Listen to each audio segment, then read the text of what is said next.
हे भगवान, चलो सुबह हो गई, अब जल्दी से अपने कामों पर लग जाती हूँ। सोनाक्षी ने सवेरे 4 बजे ही बिस्तर छोड़ दिया और नहा धोकर पूजा पाठ करके वो सीधा रसोई में आ गई। अब आज मैं क्या बनाऊँ? एक काम करती हूँ, आज पीले चावल बना लेती हूँ। वैसे भी छोटे से लेकर बड़े तक हर एक को ये चावल अच्छे ही लगते हैं। सोनाक्षी ने ऐसे बोलकर चावल बनाने शुरू किए और बनाने के बाद उन्हें छोटे छोटे पत्तों में पैक कर दिया। इसी सब में लगभग 6 बज चुके थे और 6 बजे सोनाक्षी ने अपनी हवेली के दरवाजे खोले। सारा मोहल्ला उसी के दरवाजे पर खड़ा हुआ सोनाक्षी की राह तक रहा था। सभी को सुप्रभात। सुप्रभात बहुरिया, सुप्रभात। तुझे तो देख कर ही हमारा दिन खूबसूरत हो जाता है। सही कहा अम्मा ने, जब से मोहल्ले में सोनाक्षी बहू आई है मोहल्ला रोशन हो गया है। हम गरीबों को नाश्ता नसीब होने लगा है, वरना पहले तो बस सुबह से उठकर दोपहर में ही खाया करते थे। बहू सबसे अच्छी है। अरे ऐसे बोलते हैं क्या? ये तुम्हारी बहू नहीं है। बोलने दो ना बहन बच्ची को। वैसे भी मैं तो इस पूरे मोहल्ले की बहू बन चुकी हूँ। आप सभी के साथ मुझे बिल्कुल अपने परिवार के साथ होने का एहसास होता है। अच्छा, आप बातें बहुत हो गई हैं। आज मैंने सभी के लिए पीले चावल बनाए हैं। चलिए सभी लाइन लगा लीजिए। सोनाक्षी के बोलने पर मोहल्ले के सभी लोग एक लाइन में खड़े हो गए और उसने सभी को चावल बांटे। इसी समय 7 बज गए और फिर सोनाक्षी के सास वगैरह भी सभी जाग गए। सोना बेटा, आज भी क्या तू 4 बजे ही जागी थी? जी। क्या बहू, मैंने तुझे कितनी दफा मना किया है, ऐसे 4 बजे उठना छोड़ दे। रात को वही 12 बजे सोना होता है और तू है कि 4 बजे उठ जाती है। अपनी सेहत का तो ख्याल कर। माँ जी, मैं बिल्कुल ठीक हूँ और सुबह सवेरे से उठकर पूजा पाठ करके मोहल्ले वालों को खाना बांटना मुझे बहुत ज्यादा पसंद है। मुझे इससे खुशी मिलती है। फिर ये मोहल्ले वाले भी तो मुझे बिल्कुल अपनी बहू की तरह मानते हैं। अच्छा माँ जी, काफी देर हो गई है, मैं अब मंदिर जा रही हूँ, वहां पर ये चावल बांटने। सोनाक्षी ऐसे बोलकर मंदिर आई, जहां पर उसने भिखारियों को भी खाना बांटा। बहू, बहुत बहुत शुक्रिया तेरा, जो तू रईसजादी हम गरीबों को भी याद रखती है। आप सभी की बहू बन गई हूँ मैं बाबा जी, कैसे याद न रखूं? सोनाक्षी ऐसे बोलकर आगे बढ़ गई और बाकी भिखारियों को भी खाना देने लगी। वो हर रोज ऐसे ही करती थी। हर सुबह वो सवेरे से उठ जाया करती और फिर 4 बजे से ही मोहल्ले और मंदिरों में बांटने का खाना बनाती। जब ये सब काम हो जाते तो वो फिर अपनी सास के आदेश मानती थी। ऐसे ही सिलसिला जारी था। सोनाक्षी सिर्फ अपनी सास की नहीं बल्कि पूरे मोहल्ले की बहू बन चुकी थी। लेकिन हमेशा ही सब कुछ ऐसे ही नहीं रहा। एक रोज सोनाक्षी की जिंदगी में एक बड़ा तूफान आया। ये आप क्या बोल रहे हैं दीपक जी? आपके बाप दादा की खड़ी की हुई ये इमारत और सालों पुराना जमाया हुआ काम कोई भला हमसे कैसे छीन सकता है? सोनाक्षी, इसमें गलती लेने वाले की नहीं, मेरी ही है। तुम जानती हो, मुझे अपने आप पर इतना भरोसा था कि मेरा प्रोजेक्ट तरक्की पकड़ेगा, जिसकी वजह से मैंने काम की बाजी लगा दी और मैं इस शर्त में हार गया। अब मेरा सारा काम मेरे क्लाइंट का हो गया है, यहाँ तक कि अब हम इस घर में भी नहीं रह सकते। कल इसकी नीलामी है, इससे पहले इसे नीलाम होता देख हमारे दिल के टुकड़े टुकड़े हों। हमें यहाँ से चले जाना चाहिए सोनाक्षी। पूरे परिवार पर अचानक ही मुसीबत का मानो पहाड़ आ पड़ा था। वो तीनों ही अपने घर को छोड़ने पर मजबूर हो गए और फिर उन्होंने वहां से आने का फैसला किया। जैसे ही सोनाक्षी ने घर का मेन दरवाजा खोला तो वो हैरान हो गई। आप सभी, बहू रानी, इतना कुछ हो गया और हम लोग कुछ नहीं कर पाए।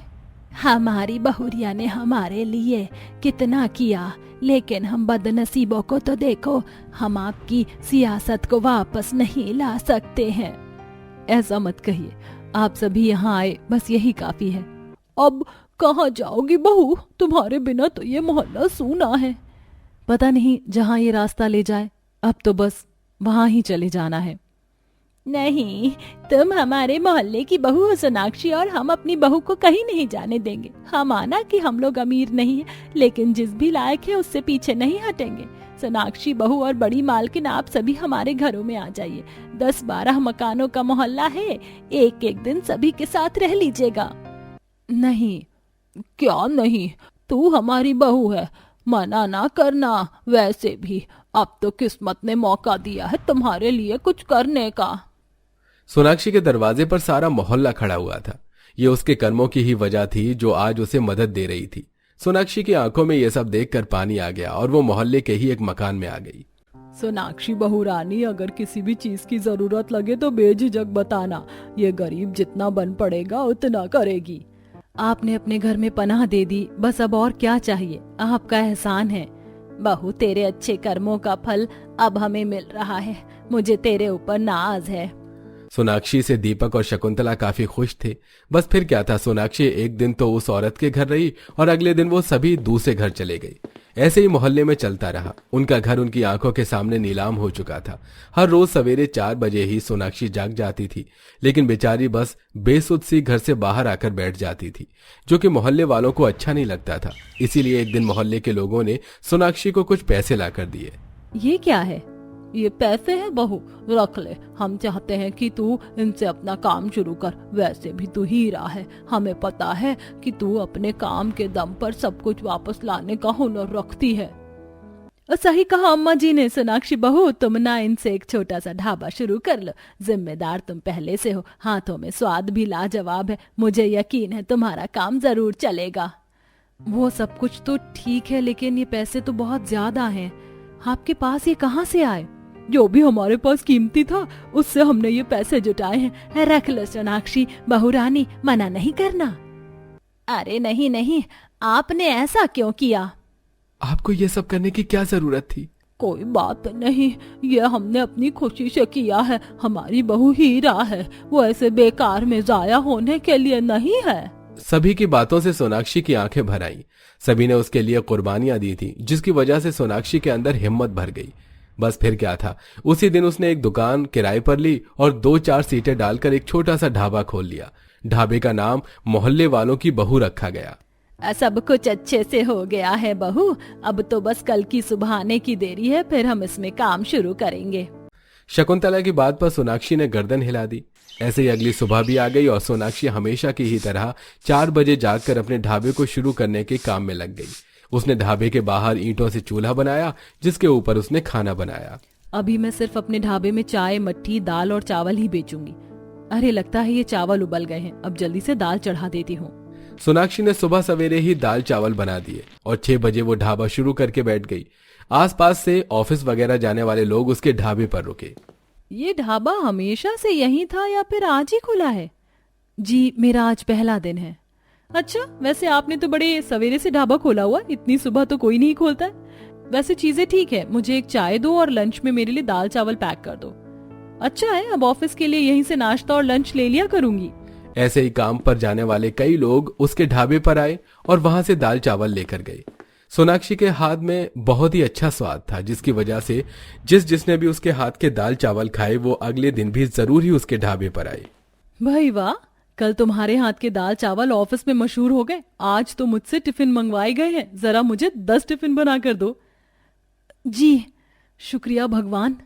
हर रोज सोनाक्षी 4 बजे उठकर अब अपना ढाबा चलाती थी। कुछ ही दिनों में उसके हाथ का स्वाद इतना ज्यादा मशहूर हो चुका था कि लोग अब दूर दूर से उसके ढाबे पर आते थे। ऐसे ही सब कुछ चल रहा था। अब सोनाक्षी के हालात भी थोड़े सुधर चुके थे और एक रोज सारा मोहल्ला ही अपनी बहू के ढाबे पर आया।